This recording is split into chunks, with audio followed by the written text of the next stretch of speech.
Happy Friday. I'm excited about this topic and my guest. I will begin this webinar. Hey, hi, Jeff. I'll begin this webinar the same way I always do, by just thanking you for your time. I realize that your time is money. It's very valuable, and we will respect it. We're providing content that we think will help you, whether you work with Acuity or not. We just think they're general good principles, and we enjoy sharing them.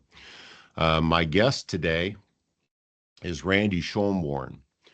And Randy, I have been working for or with Randy for going on 35 years. We have a very a long, close business relationship.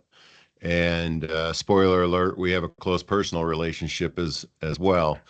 And I'm just so excited that he's going to share his time and his expertise talking about the actual title of this is How Do We Scale Beyond the Leader? And you might simplify it by saying, goodness sakes, how do I become a steward of my company as opposed to an employee in my company? Randy has a unique skill set. There's not a whole lot of people in the United States that have done what he's done, which is to build a business. He started with 3 clinics. He built it into over 70 clinics and over $30 million in revenue. He wasn't looking for an exit. I can tell you he sold out to Starkey, but he wasn't looking for that exit. I was there for that. Um, but he saw an opportunity. He's never been driven by money. He's been driven by the vision of his mentor, Bill Austin, which is to change and shape the world of retail hearing aid sales and service in our country. Randy, after that, he sold to Starkey because he had an opportunity to run all of Starkey's stores. So he developed a team, and they ran hundreds of clinics and ran them quite successfully. And I will tell you, before Randy actually takes the stage, this is what is unique about Acuity. We don't just talk somebody's talk. We walk our own walk. And these are tools that we don't recommend that you use because we've heard about them. We've developed them and we use them in our clinics because even now, Acuity owns and operates 14 clinics. Well, let's say more than 15 clinics because it's changing rapidly. We have well over $10 million a year in revenue, and we operate at a scale of 20% profitability after everything is paid, including the owner's labor in the business, and including our own clinics pay Acuity Hearing Network the fees for helping to partner and help with operations in those clinics. So I'm going to finally introduce Randy and say hello and invite everybody. If you have questions, please write them in the chat and we will get to them. We're going to do this until 12:30, so we got 56 more minutes, and it's going to be time well spent. So good morning, Randy. I'm going to kind of Morning, pop the Steve. first question to you of um, how did you scale? How do you scale beyond yourself as the owner, the entrepreneur, the person whose baby this is? How do you surmise that after you say hello, of course? Well, hello, everyone. Hello, Steve. Thanks for having me on. Um, yeah, how do you scale a business beyond yourself? I think in a word, what you're wanting to move towards is um, really building your team up, becoming less of yourself, less dependent upon yourself doing the day-to-day functional work and building up your team. So I think it really necessitates becoming a servant leader. I think it necessitates you really parking your own ego and self-interest at the door and instead think of kind of the entirety of the organization, what the health of the organization needs. And so yeah, I'd say that's at the core of what you're trying to do. You're trying to drive out your own kind of selfish gratification piece, which comes along with owning a business, and instead kind of move into a world where you're the steward of this business. You're the chief kind of calibrator of the purpose and the vision, and so that's way easier said than done. And so, but I think at the core, that's what you're trying to do. And Steve, I might just say, what we're talking about here in terms of scaling up a business, I think of it in kind of revenue numbers, really. It's a I think it's an excellent business model to build up an organization around yourself as a provider, for example, and you can do that. You can go well beyond $1 million, move into a $2 million kind of revenue business, and that's a good business model. Um, Sure. you can earn a really good living for a long, long time in that kind of model.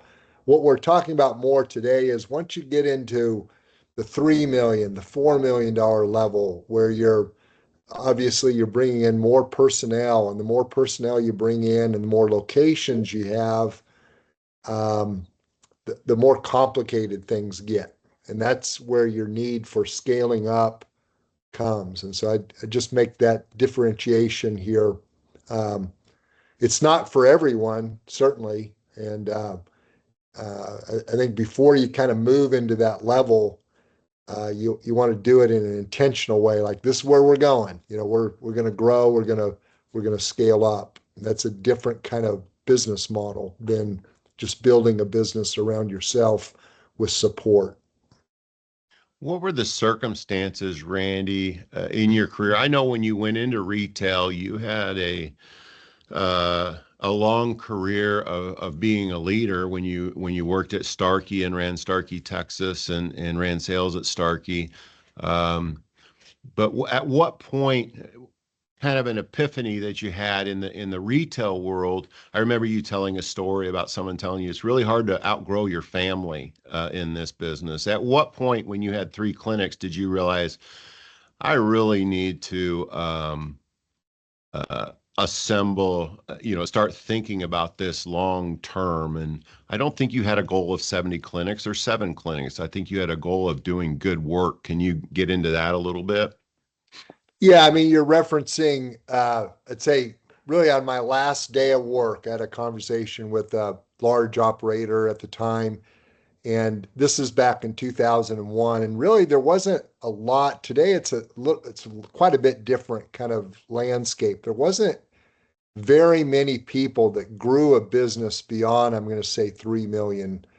I want to say you can almost count them on one hand. Hmm. It wasn't very common. Today, it's much more common. And what this operator told me, he had about a $3 million business. He actually had a $2 million business, and his dad had a $1 million business, and they kind of sort of ran it together.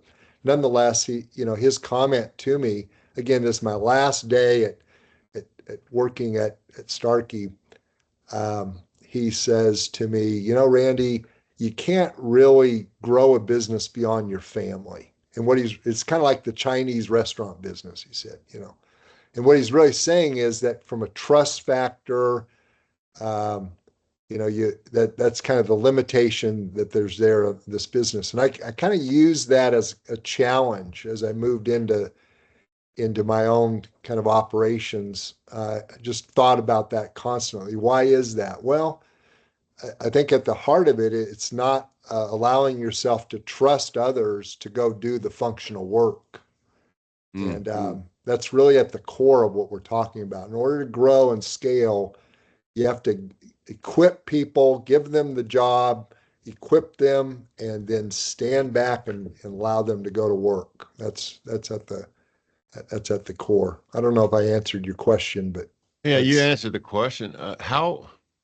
What advice would you give to somebody who's saying, okay, um, I'm the bottleneck in this thing. How do you create an environment where um, where you're ready to give that up. What's the payoff for you besides a healthy Yeah. business? Yeah, I think first of all, if you get to that point as a leader in your organization where you're saying, I'm the bottleneck, you have just overcome maybe the largest obstacle. Because as I've observed it over the years, uh, that's hard for the founder and leader to kind of get to that epiphany where they're saying, I am the bottleneck. That doesn't happen very often. I'm going to say it like that. Sure. Um, and so yeah, that's a good revelation if you can get to that point. Yeah, I look at a lot of these practices, and we talk about a lot about you're kind of stuck working in your business, and golly, if you've grown a business to $4 million or $3 million or $2 million or $1 million, um, you've done really well. As an entrepreneur, and you're out there. I had a friend that used to say, "You're out there breaking ice on your own. You're taking ground, and you're kind of just going on your gut." Um, but I think, Randy, you'd agree that in order to take it to a whole nother level, either in performance or in revenue, or in, we like to look at hearing lives saved. Um, you need to really get above it and start working on measurements. Can you tell me, how you started developing those, and we'll get into them as well. Well, Steve, I'd say as I look back, I had so many kind of breaks go my way or fortunate things that really, in a lot of ways, paved the way. I mean, I could count so many things. Here's one. I never moved into a role where I had day-to-day clinical operations. In other words, I started out with we started out with 3 clinics, and one of the first things I did is I chopped my pay. Kind of meaning I'm leaving Starkey and I've got a nice kind of compensation package, and I couldn't afford myself not being a producer. You know, I needed some money to live on, but that was a distinct advantage in that I didn't get tied in and never wanted to get tied into the clinical day to day work. And that's a big obstacle for a founder and owner who's moved into the role. They've built up the clinic around themselves, and now they want to go scale, and they're kind of tied in, and their passion even is around the clinical care. And so that's a barrier that you have to break through. That's maybe the single most common function in an organization in our world, where it's hard for the founder to move out of that role. Um, and you have to begin to release yourself from the day-to-day functional work slowly but surely as you can afford it. Um, um, and that allows you to move into a world where you're working on your business and not in it. Let's talk about working on your business. If you can't see everything on this screen, that's really by design, everybody, because it's not important what's on this screen. These are some of the tools that we use. We literally have hundreds and hundreds of tools that we use. These are some of the measurements that we take to kind of just facilitate our conversation. But Randy, when looking at these tools, this is I believe what you're about to talk through with us is how you get into working on your business as opposed to in it. Because I want to remind everybody, we like to say we're not the only ones that have said it. We didn't create it, but your business is uniquely and perfectly designed to get the exact results that you're getting, good or bad. Um, but I like to say a good way to start is knowing what your business is doing. Randy, can you talk through some tools with us that you think are key to getting above your business? Yeah, well, what you're showing here are measuring your process. So again, we're talking about scaling up. What you're kind of a core piece of scaling your business is developing processes that your people can follow in each function and go and succeed casually with these processes because they know what they're doing. And kind of the next step to that is to measure all of your processes, put measurements in place. And again, one of the advantages that I had coming into the business, there's three clinics and they were owned by Bill McRae. And Bill had established some measurement tools. He was doing them all by hand, and he would do it on a regular basis. He'd publish it to his people, the staff of the three clinics. And so I immediately inherited this. And and again, that's another kind of thing that fell my way because I'd never seen anything like this before in all the you know in all the customers that we'd worked with at Starkey. I'd never seen this kind of tool, and it was basically what you see front and center here, the different shades of blue there. That's a workflow report that we call. At the heart, that's what he had. Of course, we've developed it and refined it again and again and again over the years. But yeah, you're measuring your sales process, you're measuring your service process, you're measuring how many people you're seeing on a daily basis, how many tests you're doing, you know what's the percentage of your next appointment, that kind of thing. So um, the point is this: as you go and scale up, you want to measure your process and then publish it to your people, because by publishing it and getting it out to them in whatever platform, by email or whatever, however you get it to your folks, you're beginning to release your management, because that's what measurements do, is they help you have your people manage themselves, really. And so that's another key component to scaling up. You want to become less and less of a manager of people and more of a leader of your overall organization. That's that's a really tough thing, I think, for an owner, because you actually share P&Ls with clinics. Is that accurate? We do. Uh, we do, and we have for a long, long time. That's initially, you know, that's initially a scary thing for most business owners who aren't used to showing P&Ls. Um, I'd say the fear here is that, well, you're exposing your people to too much of the financial kind of information. And I would say it like this: if you're building your business and you're above reproach in your stewardship, in other words, you're not siphoning off money from your business and inappropriately paying yourself, kind of thing, then yeah, maybe you don't share your P&Ls, or maybe you show a different set of books. I don't know. But if you're living above reproach in your business and you're running it like a business, what you're doing by sharing your P&Ls is you're beginning to grow the muscles of your people in terms of their financial stewardship and their own kind of ownership mentality, if you will.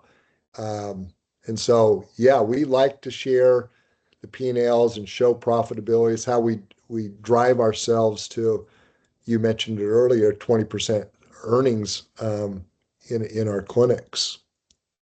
I want to reiterate to everybody, it occurs to me, I said it earlier, you're already successful at what you're doing. I see some of the people that are on this call, and I know that to be true.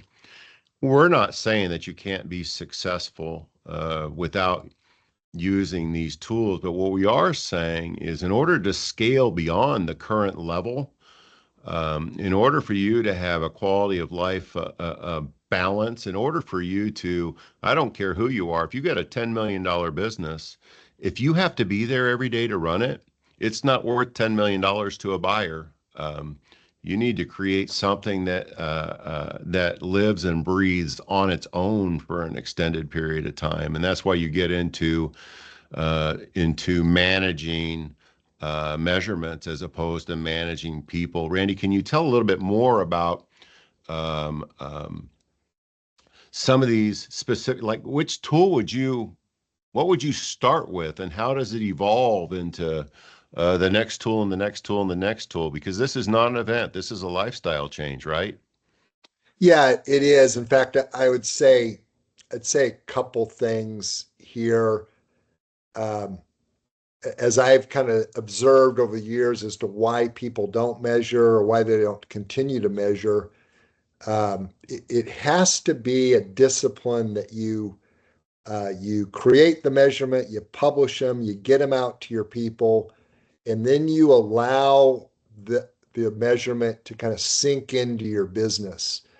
And many experts would say it takes somewhere in the neighborhood of 18 months of consistently publishing a report, getting it out to your people, having them learn it, understand it, see that it's going to come on a continual basis, kind of deal, so that that's what we're kind of measuring ourselves by.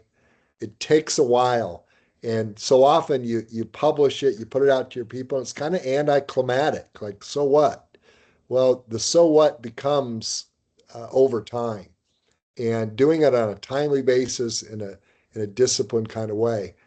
Uh, I'd say no measurement is more kind of like this than the P&L.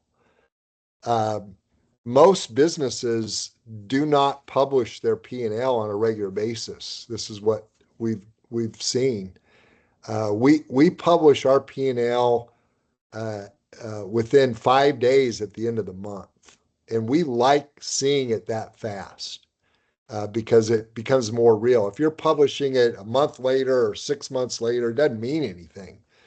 Mm. And then now with every measurement, it's kind of an editing process that goes on. The more you publish, for example, your P&L, the more you're kind of working your chart of accounts and understanding it more and getting it where you want it to be. Most business owners just leave it in the hands of the accountant, who really doesn't kind of necessarily plug into where you're going, where your vision is, and so they're just using general accounting principles and giving you a report, and then they don't get feedback from you as the owner because you're not really looking at it.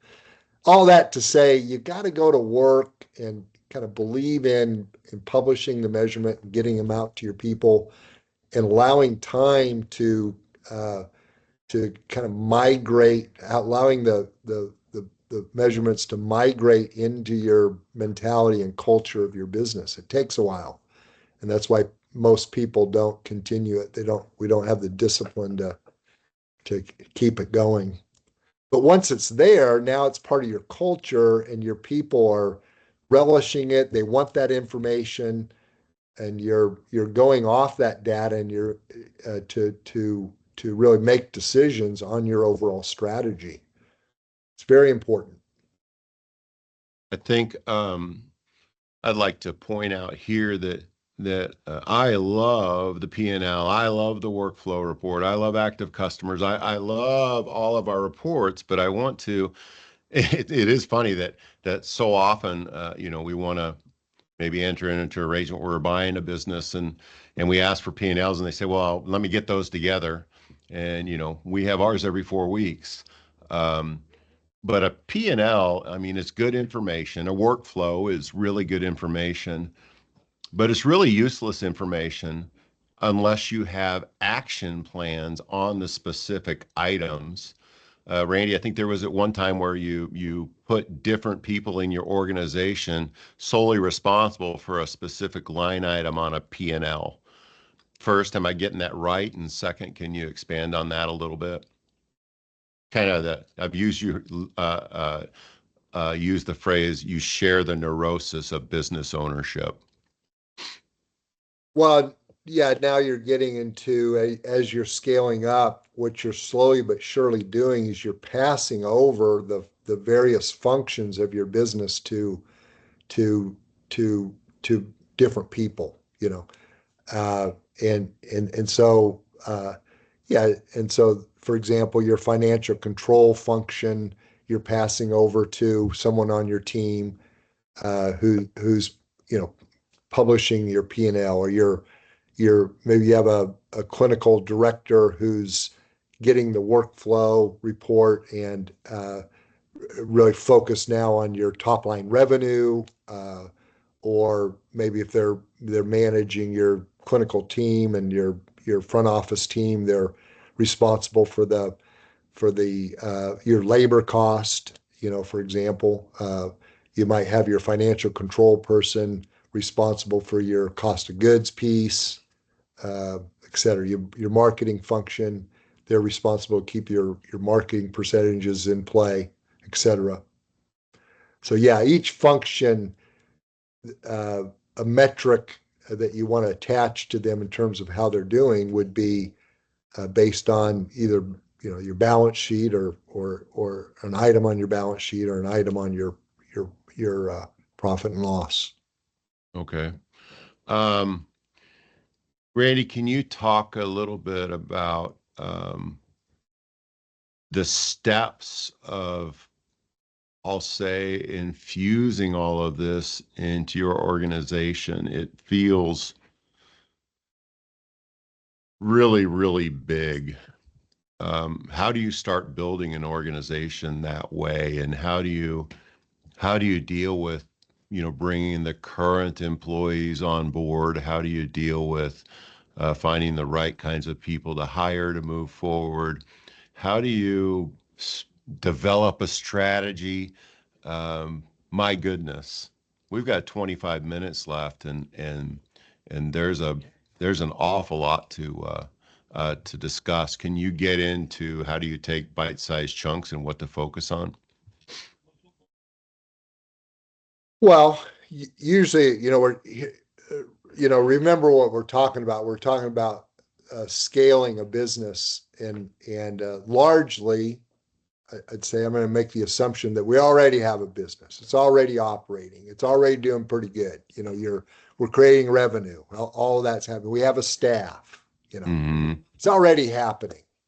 And um, and uh, we have a strategy. Oftentimes, our strategy is in our mind, and we're not communicating. And it does kind of get back to this old adage. What we're talking about is we're saying, if you want to go fast, go by yourself. If you want to go far, go together. And so you're taking your staff, whatever it is, and you're moving them along together. And I'd say the core of what we're talking about here is having a lifestyle strategy and having a meeting rhythm kind of strategy. Because at the core of what I'm saying here is that you got to be communicating well. You Hmm. have to be communicating to your team where you're going. Um, you know, why are we here? Why do we exist? You're communicating. This is how we're going to behave. So, in other words, these are our core values. You know, um, you're you're you're communicating how we're going to go about succeeding. What are the tactics that we're going to have in play? All these, you're deciding who does what. That gets back to the function piece. You're you're deciding on what's the most important thing to focus on right now. So often, I'll just kind of land there. So often, as a founder or a business owner, you've built your business up on making a lot of unilateral decisions without consulting anybody.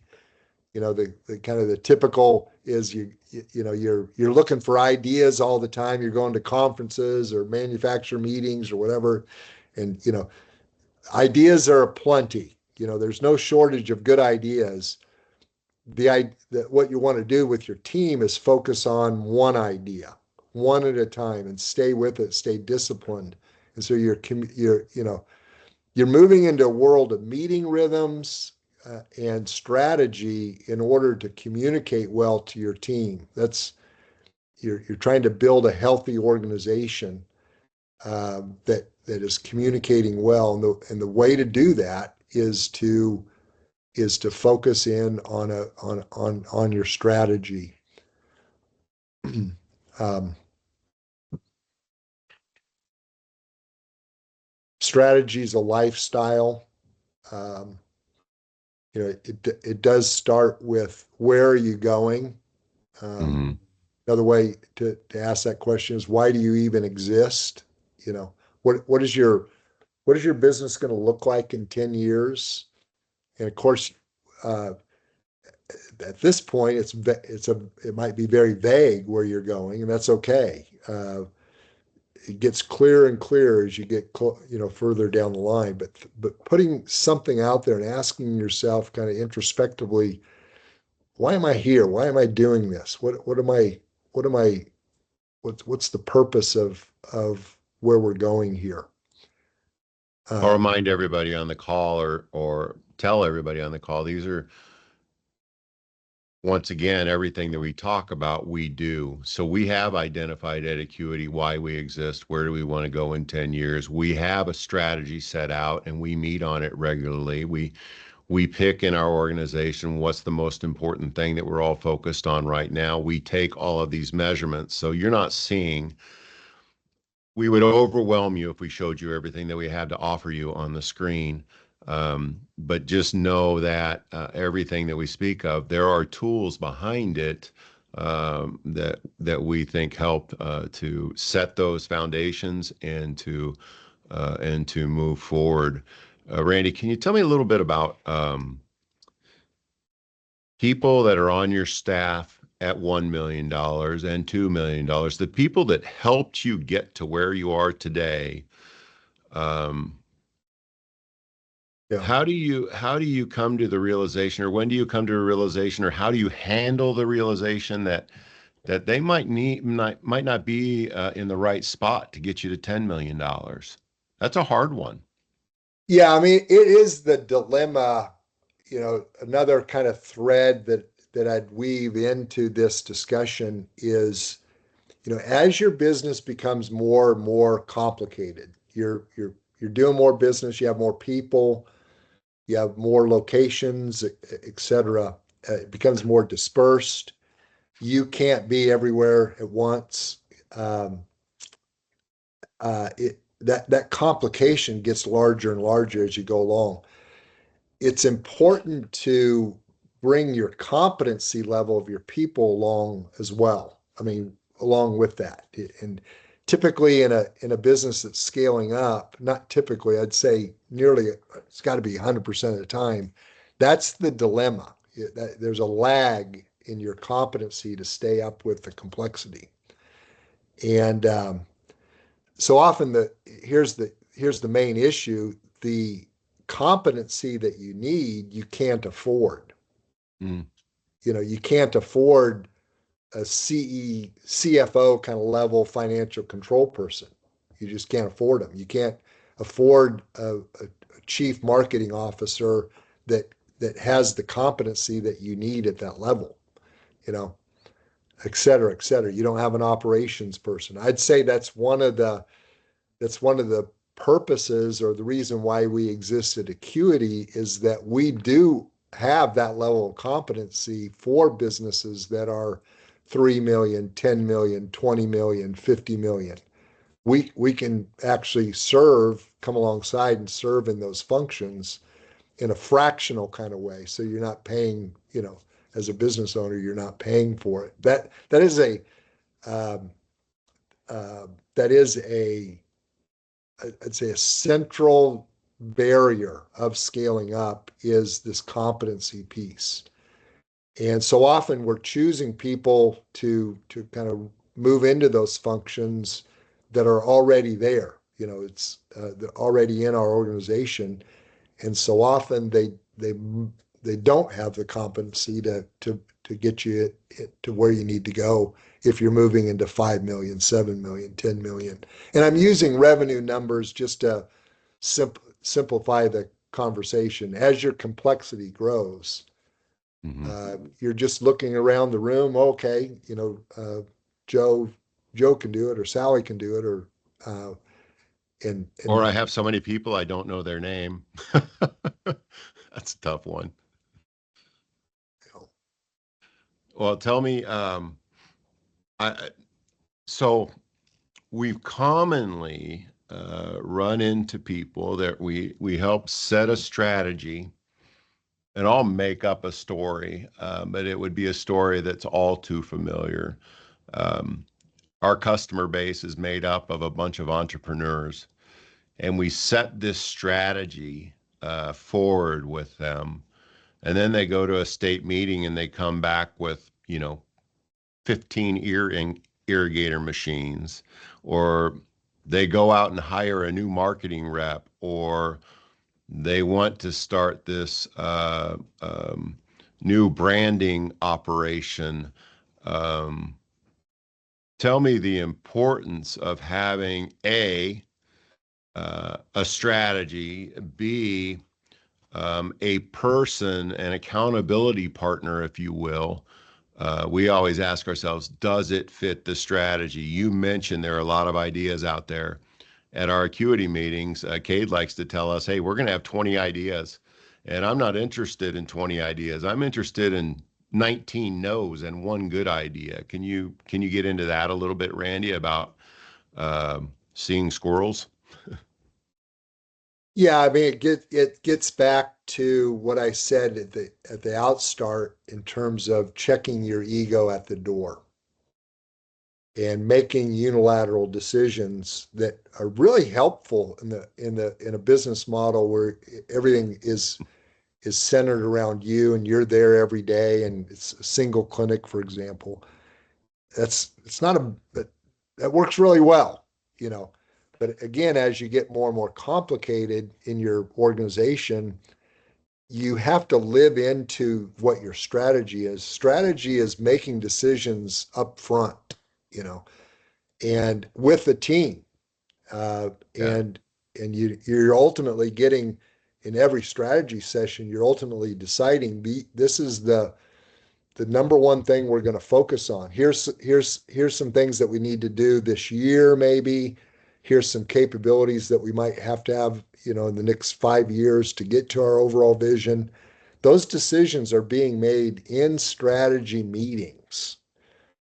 So if you go to a conference that's full of ideas, really the role of that conference should be to maybe bring back ideas without making any decisions, but ideas that maybe go on your parking lot of your strategy tools, and you're deciding as a team, does this fit? Where does it fit? When does it fit? And you're becoming more. You want to build your muscles to more and more say no. You know, we Mm-hmm. can't do that. It doesn't fit. Not now, kind of thing. I remember, so often I would have people call me or solicit with ideas. This has happened over and over again, still does today with good ideas. There's a lot of good ideas, and you just have to learn to say, "Yeah, that's a really good idea, but I can't use it. It's not gonna fit what I'm doing." The classic example I would use is back in the day, there was always this ad that seemed to work all the time. Wanted 30 people for this new hearing aid trial, whatever, whatever. And I'd hear over and over again just how good this ad worked. And I would look at it and I'd just know that culturally within our own core values, that wasn't going to fit.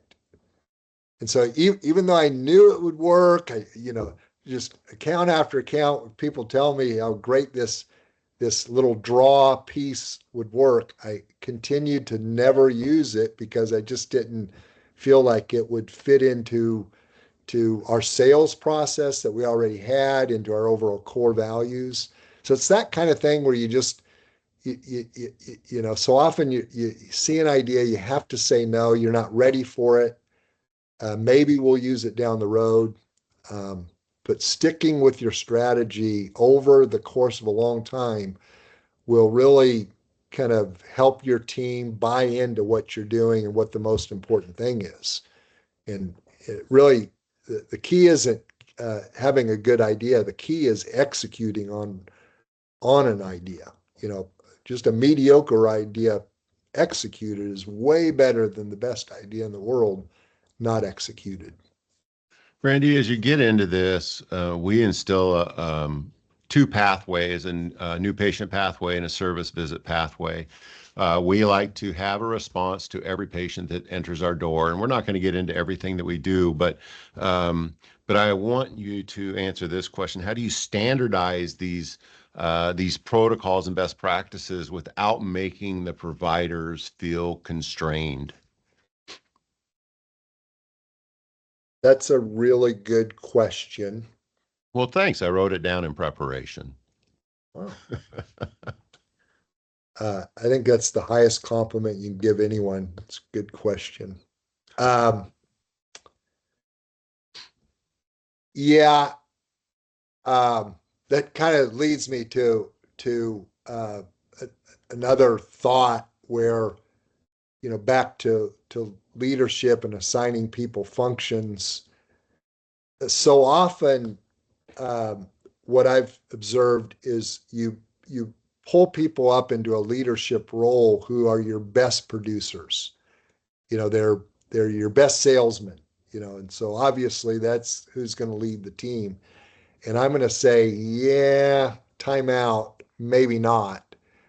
Uh, and I would even say probably not, because the guy that's out there producing well, number one, you don't want to pull him off. You want to keep him producing, but it's not likely. I'm going to say it's not likely that he's going to be your best guide or your best shepherd, or you want a good pastor type, if you will, good guide that really believes in your processes and points people to the processes, and guides them through the process, and is a good teacher and is graceful in the way that they teach. So often your high producers don't have any tolerance for poor performance kind of thing, and you want to be able to build processes that work for, I'm going to say, the average provider, you know, Hmm. where they can succeed casually by walking through the process. So it's not built around a personality. So oftentimes your high performers are drawing their patients to themselves and winning them over with winsome personality and silver tongue. And you want a process that's not dependent upon a silver tongue to pull the patient towards their decision. Is do you want to hear better? You know, Hmm. um, and so, yeah, your question is how do you build a process that that has your providers not feeling like they're constrained, or um, well, you build the framework. You have them live into that framework on a consistent basis, and over time, then breathe in their own kind of uh, personality into the process. But you stick with the process, and you want your leadership and your clinical operation team to really believe in that process and draw people to it, and have them over the course of time, live into both the sales and service process.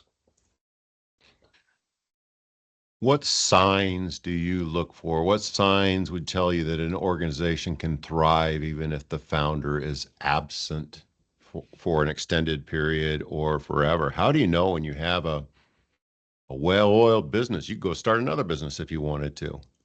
What does that look like? Well, it looks like all functions are being handled by someone other than yourself. In a Um, way that you would like them handled? well, they're never. That's an interesting point. They're never going to be handled as good as you. You know, uh, and that becomes another barrier. I'd say one of the things that I had to learn. I mentioned earlier, I was never really in a day-to-day clinical role. But here was the major barrier that I had to overcome: is I was very aware of each function, whether it be the administration function, financial control, marketing, clinical operations. I was pretty well aware of all things that were going on. And what I had to learn, and it took me a while, and it took me a long time, is to establish boundaries where I'm not overstepping or I'm not creating any sort of opportunity for someone on the staff to triangulate between me and that function owner. You know, I had to get to a point where I'm consistently say, well, don't talk to me about it, kind of thing. You got to talk to them, even though I knew the answer, I thought I had the better answer. And so, yeah, your your each function is being handled by someone else, and you're allowing them to operate, and you come along and equipping them and encouraging them and giving them all the resources that they need. That becomes your main job as a leader. But then you're allowing them to fail or succeed and learn and grow. Just like you would be. Randy, can Yep. you talk a little bit about these different functions at Acuity and the groups that handle those functions? Uh, yeah, you're talking about Acuity Hearing specifically who. Network. Yeah, on the consulting side. Hmm.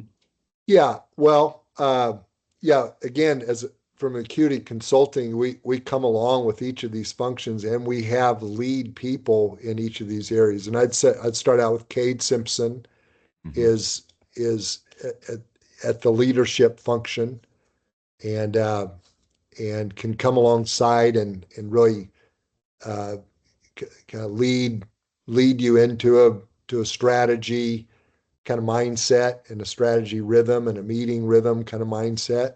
Um, um, in the clinical operations piece, kind of our lead there really is Phil Comfort, who's has a vast experience leading a lot of clinics um, in the marketing function.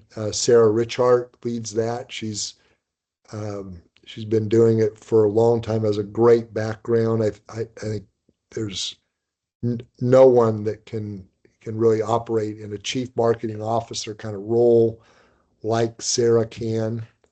Um, so aware of everything that we do is connected back ultimately to clinical operations.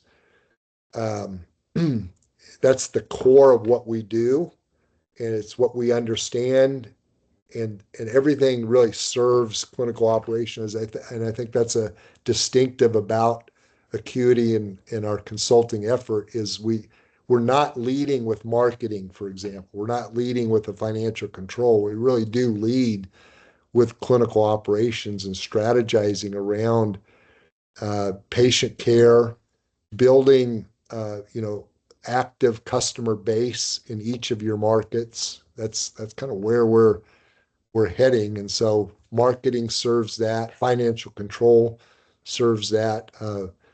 Um, Mark Berger and Dee King really lead that. Dee's the one that is able to get you P&Ls, quickly at the end of the month, kind of thing. And we've really, uh, I'd say, uh, slimmed out our financial control piece, which allows us to get you that data quickly. And then in the administration world, I'd say from an HR standpoint, that administration is a broad category which would include human resource. Megan Lynch leads that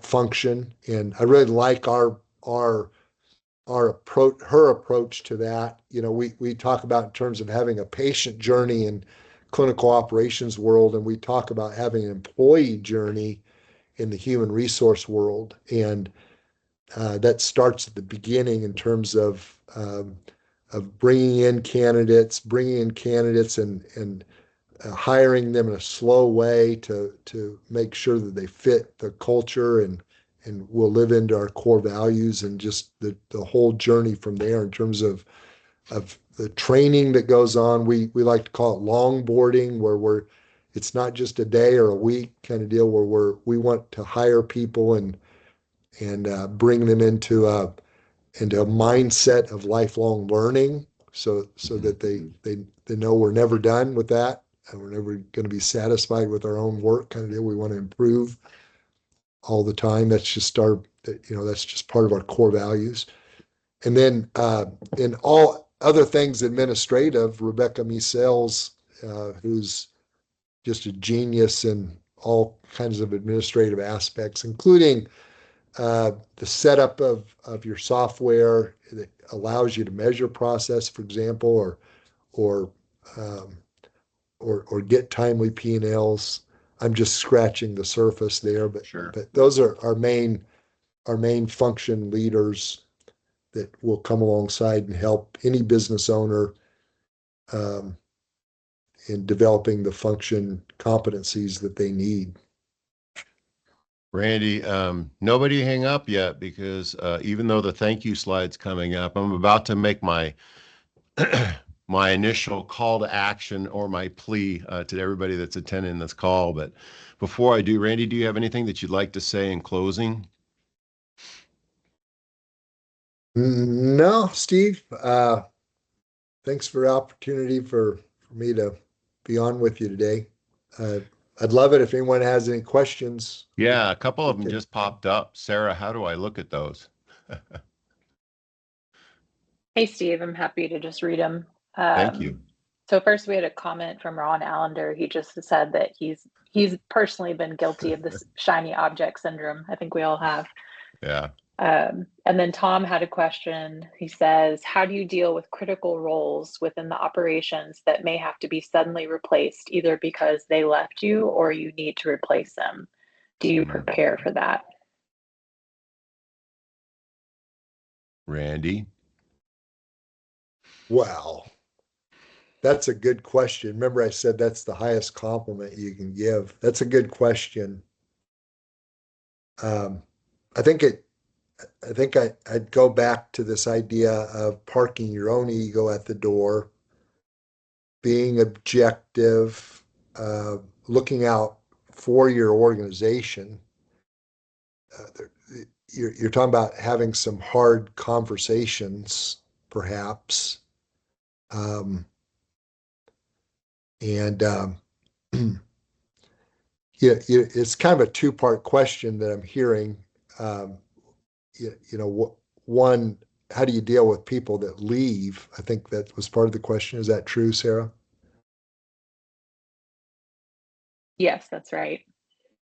I like Cade's, and again, this might sound coarse, but I think it's the right mentality. It's like people will leave, and your first thought could be, well, what's the opportunity here? You know, um, the opportunity is to hire someone at a higher level or higher competency level. The other mentality would be, well, who's going to leave next? In other words, it shouldn't surprise us because people leave. They just do. You do have turnover. And, one of the things that I strongly recommend is that you have you're constantly hiring. And by that, I mean, you're not constantly putting people on payroll, but you're constantly recruiting, putting people in your bullpen. You're constantly talking to people that are potential of coming on to your staff without necessarily pulling the trigger. You're just building bullpen, you're building your network because people are going to leave you. Just because you don't have a clear cut job opening doesn't mean you shouldn't be recruiting. I like to tell the staff, it's like you have a clinic, in a town, and maybe you have 10 clinics in 10 different towns, just to tell your team, guys, we're always going to be recruiting. Don't be threatened if I'm saying, um, you know, I'm putting something out on the internet. We're looking for a clinician in, Pucker Brush, Texas. The clinician in Pucker Brush, Texas, don't be alarmed. we're just putting ads out there to see who's interested, see who's out there, because it's very likely that we're going to have someone respond to an ad like that, and we're going to, you know, tell them, hey, how would you like to move to Pensacola, Florida, or whatever. Um, um, so that's one thing, and then if you have someone on your team and you've done that's maybe in a function and they're not operating where at the level that you need them to, obviously you've gone through all the encouragement and resource building and giving that you can, and you've got to that point. There comes a time where sometimes you either need to put them in a different role. If you can possibly do that, that's great. And if they're just going to be add to your payroll cost, uh, sometimes you've got to have that hard conversation and ask them to move on. Well, I think this is a good time. I don't think there's another question that I've seen, but this is a good time to jump off. And by jumping off, I'm going to uh, bring this into the mix, because sometimes you might have people leave that you think are critical. I'll go ahead and throw it out there. You can hire us. I'd love for you to hire me as your accountability partner. I'd love for you to hire Randy as your accountability partner. I'd love for you to hire Sarah as your chief marketing officer. I'd love for you to hire Cade as your VP of operations, his team, I'll say, because it's Phil, it's a group of people. Sarah has a big group. We can handle your insurance collections. We can be your CFO. We can do all of these things. And the truth is, you can't afford any one of us by yourself. You just can't. But somehow, for the price of an employee, you can hire all of us. Um, or you can hire us as a project manager to take you through as your insurance collection agency, to take you through strategy training sessions, um, to be your accountability partner. I said that we do well over $10 million a year. It's interesting to note that that's with zero TPA dollars, zero TPA dollars. We can take you through the process as a project to remove yourself from being entangled with these third-party administrators. Um, and that takes a long time and it takes a lot of work, but we can be your CHRO, your Chief Human Resources Officer. You can afford high-level people. And I'll tell you this, you can afford to pay us all of our fees and still be profitable at 20% afterwards. You can't do it if you keep doing the same thing. There are changes that will be required. You're going to have to pay attention to your P&L. Um, it's not because you're driven by money, but how do you work on a business unless you identify something to work on and go take ground? That's what we'd love to do with you. And I'll start by saying, I'll meet with you and talk with you, and we'll take a dive into your business and look at your active customers and look at your workflow reports, and just set it out there and show you. And we'll do that for free, y'all. Um, and then we can make a decision. We like hanging out with you. You like hanging out with us. Here's what we're comfortable with. Here's how we can move forward. Or I promise you, you'll walk away from that conversation better than you are right now, unless you've already grown your business past several hundred clinics, and are doing it at healthy profitability. For everybody else that's on the call, we 100%, I'm certain, golly, we can help you, and we'll help you in any way you'll allow us to help you. I want to thank you again for your time, Randy. Man, thanks for your wisdom. Sarah, thanks for your preparation for this, and keeping Randy and I on track with it. Thank you to the Acuity partners and the Acuity employees that have signed on to this call, and really, thank you to our customers. We sure appreciate your time, and we would love to help you get from here to there. Thanks a lot. Take care.